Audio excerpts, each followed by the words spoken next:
نحمده ونصلي على رسوله الكريم اما بعد فاعوذ بالله من الشيطان الرجيم بسم الله الرحمن الرحيم رب اشرح لي صدري ويسر لي امري واحلل عقدة من لساني يفقهوا قولي رب زدني علما اللهم فقهنا في الدين اللهم انا نسألك حبك وحب من يحبك والعمل الذي يبلغنا حبك اللهم ارزقنا اخلاص الہی آمین۔ لیسن نمبر 74، اس لیسن کو ہم نے 2 حصوں میں تقسیم کر دیا ہے۔ پہلا حصہ سورۃ المائدہ آیت نمبر 51 سے لے کر 56 تک، اور دوسرا حصہ آیت نمبر 57 سے لے کر 66 تک۔ اللہ سبحانہ تعالیٰ فرماتے ہیں، یا ایھا الذین آمنو، اے وہ لوگوں جو ایمان لائے ہو، سبھی ایمان والوں سے خطاب ہے۔ لا تتخذوا الیہود والنصارى، نہ تم بناؤ یہود کو اور نصارہ کو اولیاء دوست۔ کیوں نہ بناؤ؟ بعضهم، ان میں سے بعض، اولیاء بعض، دوست ہیں بعض کے۔ اللہ سبحانہ تعالیٰ نے تمام مومنین کو یہ حکم دیا ہے کہ یہود و نصارہ سے دوستی نہ رکھیں، کیونکہ یہ یہود و نصارہ آپس میں ایک دوسرے کے دوست ہیں، ان میں سے بعض کے دوست ہیں۔ عام حالات میں یہود و نصارہ دوست نہیں ہیں، لیکن جب مسلمانوں کو تکلیف دینی ہو، ان کو کوئی نقصان پہنچانا ہو، تو یہ ایک دوسرے کے سپورٹ میں ہوتے ہیں، یہ ایک دوسرے کے دوست بن جاتے ہیں۔ اب یہاں پر مسلمانوں سے کہا جا رہا ہے کہ یہود و نصارہ کو اپنا دوست نہ بناؤ۔ یہاں سے مراد وہ دوستی ہے جو خیالات، افکار اور دین پر اثر انداز ہونے لگے۔ یہ دوستی ہدایت سے دور کرنے کا سبب بنتی ہے، اس لیے اس سے منع کیا جا رہا ہے۔ اولیاء کا لفظ گہرے دوست، حمایتی اور مددگار کے لیے استعمال ہوتا ہے۔ اچھا، یہاں دوستی سے مراد عام میل جول نہیں ہے، یعنی کفار سے ظاہری موالات، رواداری اور حسن سلوک اور چیز ہے، اور انہیں قابل اعتماد دوست سمجھنا اور بنانا اور چیز ہے۔ یعنی کفار سے جب ہم اچھے اخلاق سے بات کرتے ہیں تو یہ الگ چیز ہے، اور اگر ہم کفار کو قابل اعتماد دوست بناتے ہیں تو یہ الگ چیز ہے۔ تو یہاں مسلمانوں کو عام میل جول سے منع نہیں کیا جا رہا، جس میں لین دین کے تعلقات ہو سکتے ہیں، جس میں ان کے ساتھ احترام انسانیت کو برقرار رکھا جائے گا۔ اب سوال یہ پیدا ہوتا ہے کہ یہود و نصارہ کب دوست بنتے ہیں؟ گو کہ یہود و نصارہ کے باہمی اختلاف بہت شدید ہیں، لیکن اسلام دشمنی کی خاطر وہ سب مل بیٹھتے ہیں، سمجھوتے کر لیتے ہیں، لہذا یہ تمہارے کبھی بھی حقیقی اور قابل اعتماد دوست بن ہی نہیں سکتے۔ ان سے تم محبت نہ کرو، ان کو گہرا دوست نہ بناؤ، ان کو اپنا حمایتی اور مددگار نہ سمجھو، لیکن تم ان سے عام میل جول رکھ سکتے ہو، ان سے کاروبار کر سکتے ہو، تعلقات رکھ سکتے ہو، انسانیت کے ناطے جو اخلاق اپنانے چاہیے وہ اپنا سکتے ہو، کیونکہ ہم دیکھتے ہیں رسول اللہ صلی اللہ علیہ وسلم کے پاس بھی یہود آیا کرتے تھے، آپ ان سے اچھے سے بات کرتے تھے۔ غزوہ خیبر آپ پڑھیں گے تو اس میں رسول اللہ صلی اللہ علیہ وسلم نے ایک یہودی عورت کی دعوت کو قبول کیا تھا، خود رسول اللہ صلی اللہ علیہ وسلم اس کے گھر گئے تھے۔ اسی طرح سے حضرت عائشہ رضی اللہ تعالیٰ عنہ فرماتی ہیں کہ ان کے ہاں ایک یہودی عورت آیا کرتی تھی، اور اس نے آخرت کے بارے میں کچھ سوال بھی کیے تھے. تو یہاں سے مراد عام میل جول نہیں ہے، لیکن خاص الخاص ان کو گہرا دوست بنانا، ان کو قابل اعتماد سمجھنا، اس سے اللہ سبحانہ تعالیٰ منع فرما رہے ہیں. ان کو جب بھی کوئی موقع ملے گا مسلمانوں کو نقصان پہنچانے کا، یہ کوئی کسر نہیں چھوڑیں گے. وَمَن يَتَوَلَّهُمْ، اور جو کوئی دوست بنائے گا، منکم، تم میں سے، یعنی تم مسلمانوں میں سے، فَإِنَّهُ، پس بے شک وہ، منہم، انہی میں سے ہے. جو کوئی ایسی دوستیاں رکھے گا، ایسی محبتوں کے دم بھرے گا، تو پھر وہ مسلمان نہیں ہے، وہ انہی میں سے ہی ایک فرد سمجھا جائے گا. ان اللہ، بے شک اللہ تعالی، لا یہدی القوم الظالمین، نہیں ہدایت دیتا قوم کو جو ظالم ہے. اب یہاں پر ظالم ایسے لوگوں کو کہا جا رہا ہے جو یہود و نصارہ سے گہری دوستیاں رکھتے ہیں. اور کیسی دوستی رکھتے ہیں؟ جس سے دین میں خلل ہو. ایسی دوستی رکھتے ہیں جو خیالات، افکار اور دین پر اثر انداز ہوں. اللہ سبحانہ تعالیٰ فرماتا ہے ایسے ظالموں کو اللہ تعالیٰ ہدایت نہیں دیتے. تو مسلمانوں کو یہود و نصارہ سے دوستی کرنے سے منع کیا جا رہا ہے. سورہ توبہ کی آیت نمبر 23 میں آتا ہے، اللہ سبحانہ تعالیٰ فرماتے ہیں، یا ایھا الذین آمنوا لا تتخذوا آباءکم واخوانکم اولیاء ان استحبوا الکفر علی الایمان ومن یتولہم منکم فاولئک ھم الظالمون. اے لوگوں جو ایمان لائے ہو، اپنے باپوں اور اپنے بھائیوں کو دوست نہ بناؤ. اور کیسا دوست نہ بناؤ؟ گہرا دوست نہ بناؤ، قابل اعتماد دوست نہ بناؤ اگر وہ ایمان کے مقابلے میں کفر سے محبت رکھیں. یعنی وہ کافروں میں سے ہیں، خواہ وہ تمہارے باپ ہی کیوں نہ ہوں، تمہارے بھائی ہی کیوں نہ ہوں، تم ان کو گہرا دوست نہیں بنا سکتے. اور تم میں سے جو کوئی ان سے دوستی رکھے گا سو وہ لوگ ظالم ہیں.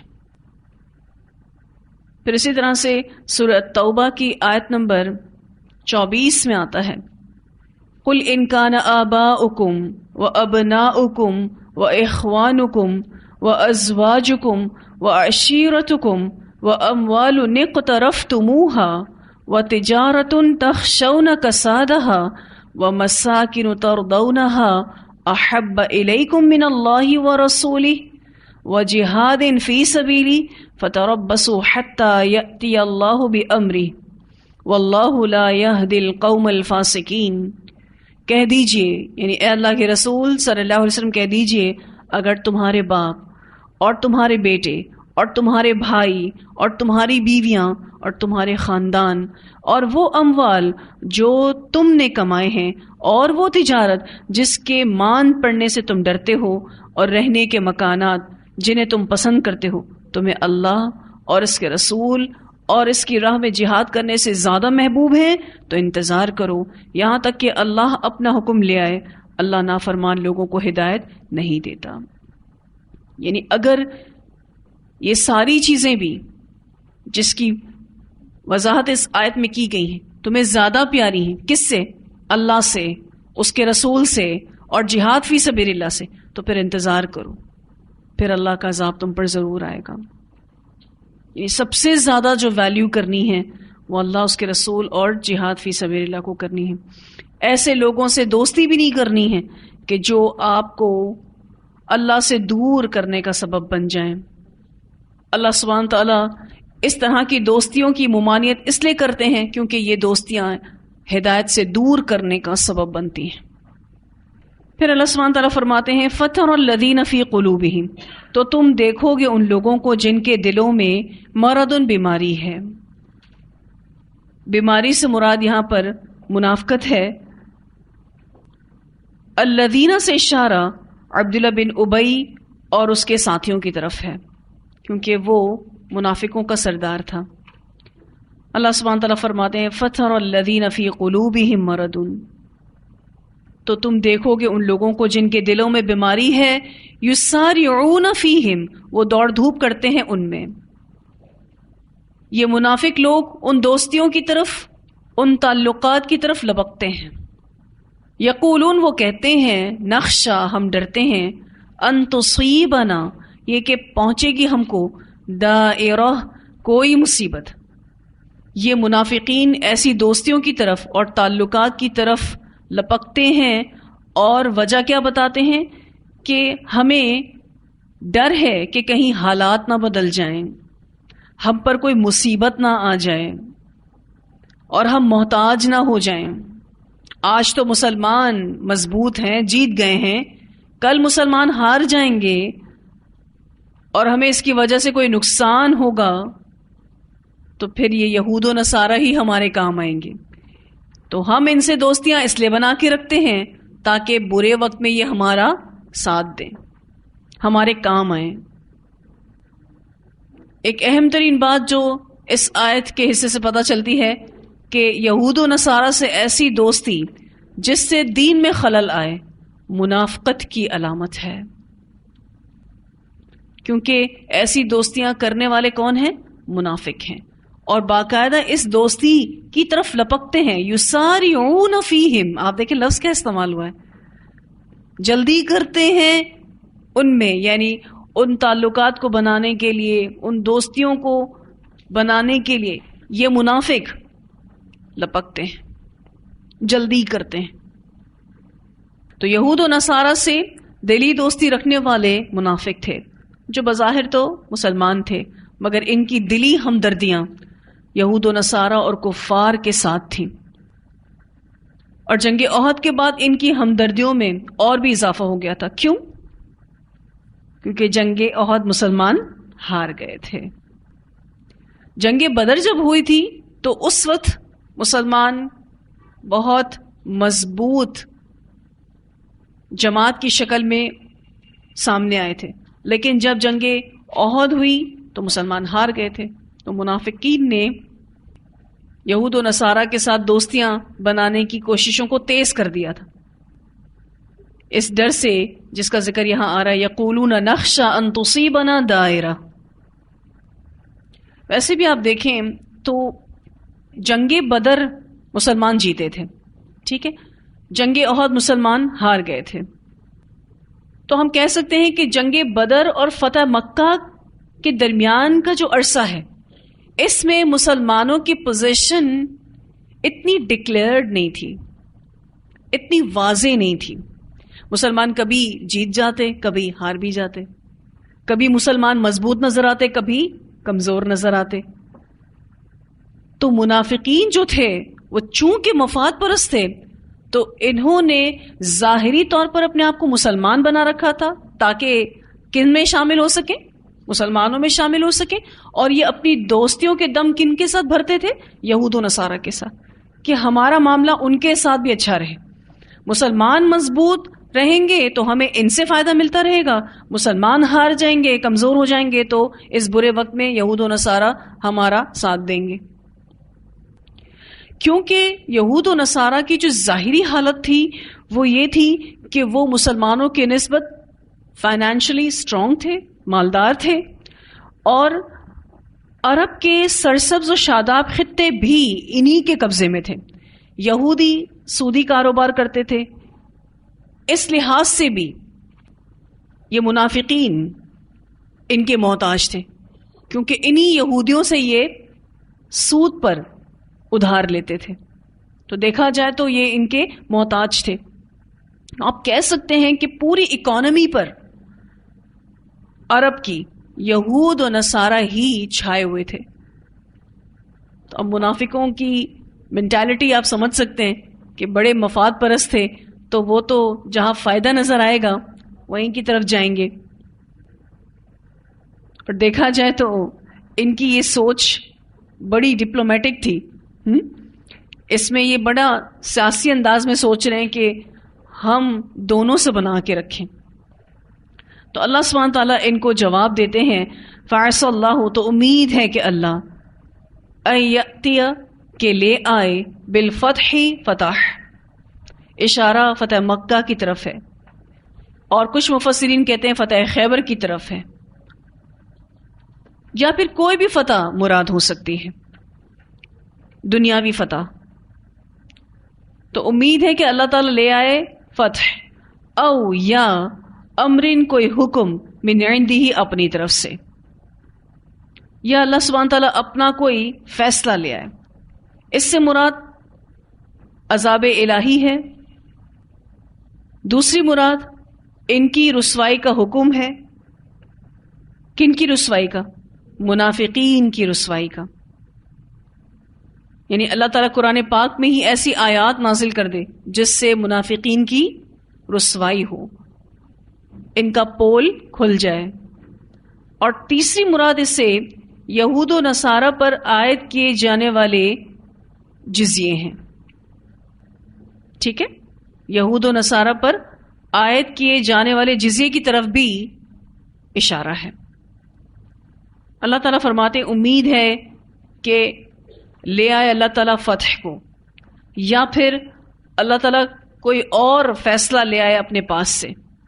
ہو سکتا ہے اللہ ان پر عذاب نازل کر دے، ہو سکتا ہے کہ کوئی اور بات آ جائے، یعنی ان کی رسوائی کا حکم آ جائے، ان کی منافقتوں کو کھولا جائے، ان کے پول کھولے جائیں.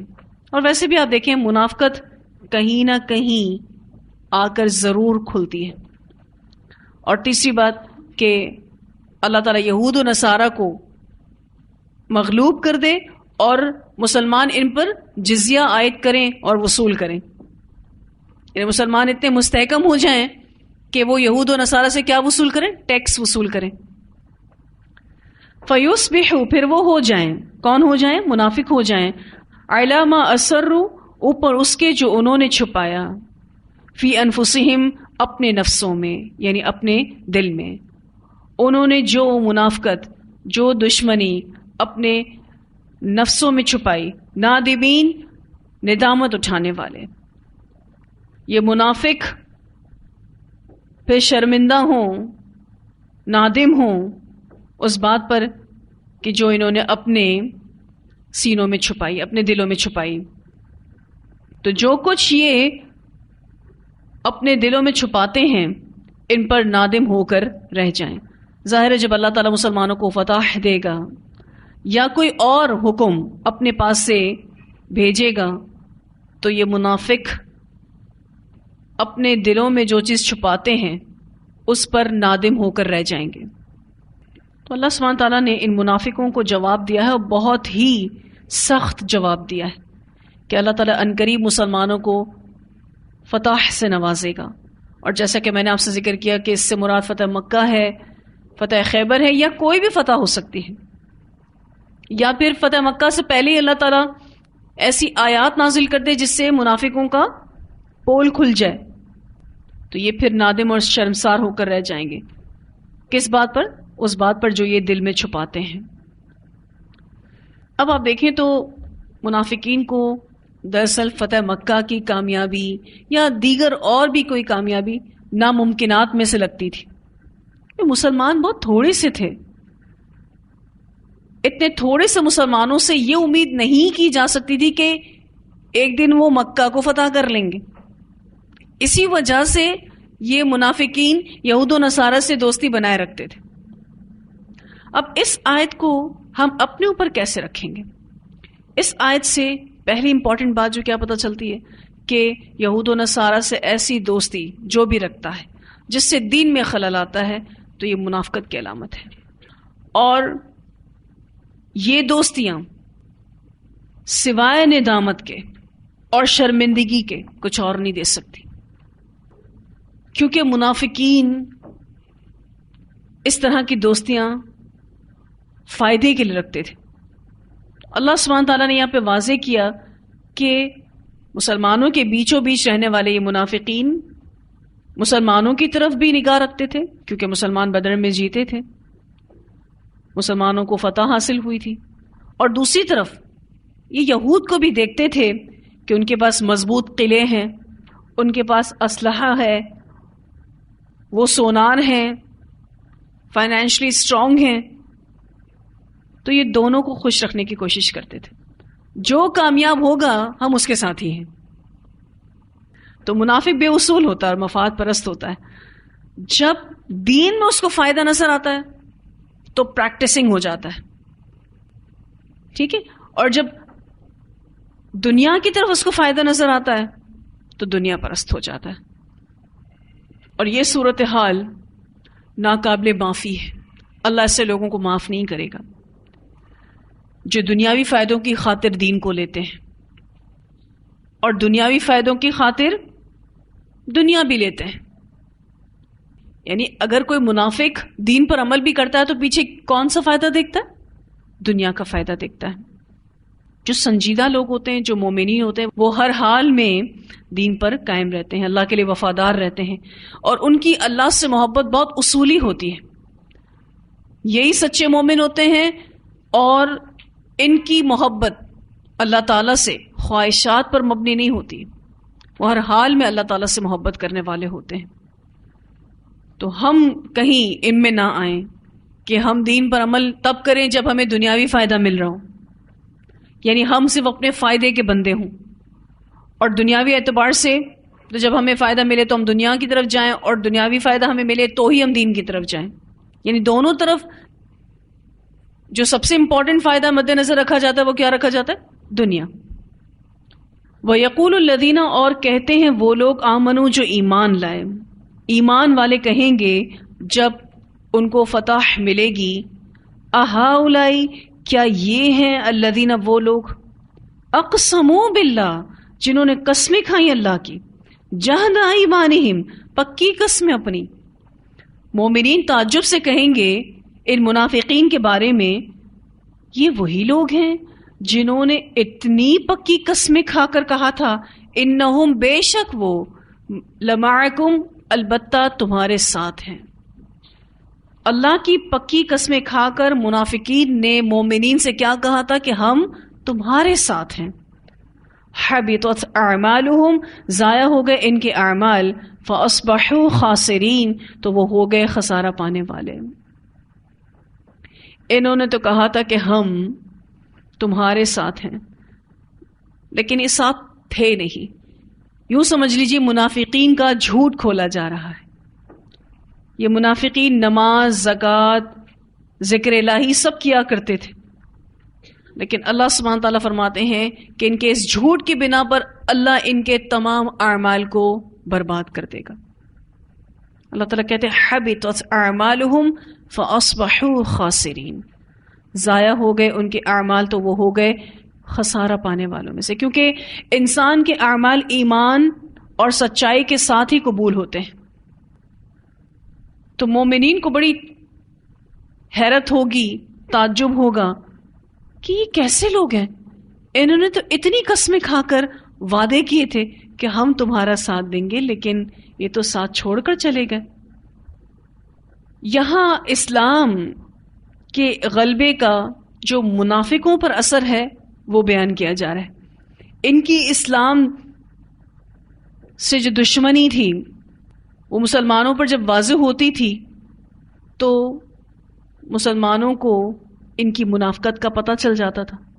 تو یہ مسلمانوں کو اللہ کی قسم کھا کر خوش کرنے کی اور مطمئن کرنے کی کوشش کرتے تھے کہ ہم تو تمہارے ساتھ ہیں. ہم جو یہود سے بات چیت رکھتے ہیں وہ محض رسمی بات چیت ہے، ہم اچھے اخلاق کو اپناتے ہوئے یہود و نصارہ سے بات چیت رکھتے ہیں. لیکن منافقین کا تو یہ دستور رہا کہ جب مسلمانوں کو ضرورت پڑی وہ دھوکہ دے گئے. یہ منافقین اللہ کی قسمیں کھا کر اس بات کا یقین دلاتے تھے کہ ہم تمہارے ساتھ ہیں، اور ہم تو رسمی طور پر یہود کے ساتھ بات چیت بنائے رکھتے ہیں. ایکچولی مسلمان جب فتح یاب ہو گئے تھے تو جیسے کہ میں نے آپ سے ذکر کیا کہ مکہ فتح ہوا تو تمام قبائل عرب کو یہ بات معلوم ہو گئی تھی کہ اب اسلام ہی غالب قوت بن کر ابھر چکا ہے، اب کفر اس کا مقابلہ نہیں کر سکتا ہے. اس طرح منافقوں کی تمام جو امیدیں تھیں اور جو آرزویں تھیں وہ ٹھنڈی پڑ گئی تھیں. اب مسلمانوں کے سامنے تو ویسے بھی یہ ناقابل اعتماد تھے، تو سوائے ان کے ہاتھ میں حسرت کے علاوہ اور کچھ نہیں آیا. آخرت میں بھی خسارہ پانے والوں میں سے تھے.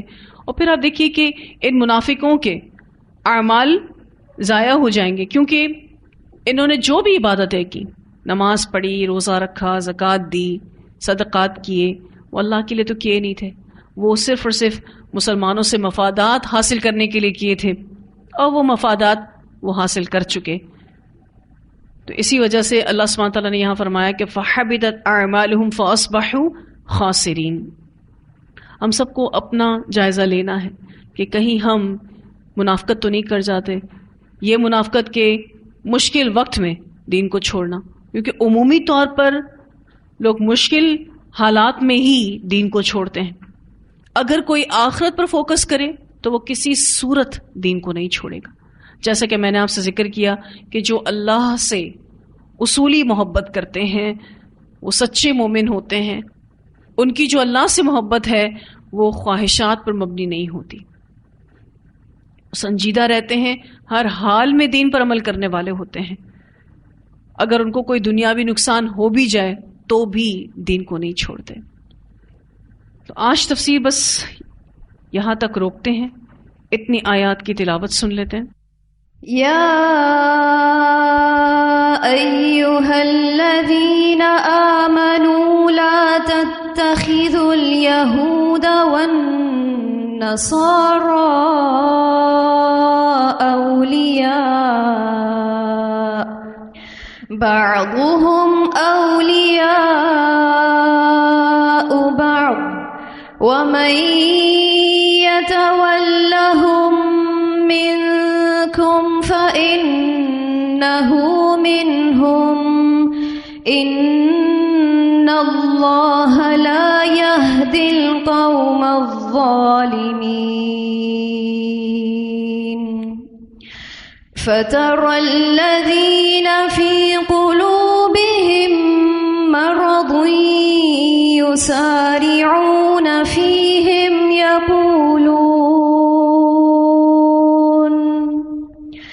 يقولون نخشى أن تصيبنا دائرة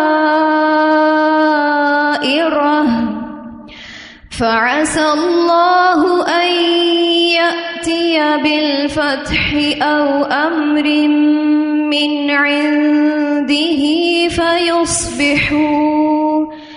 فيصبحوا على ما أسروا في أنفسهم نادمين ويقول الذين آمنوا أهؤلاء الذين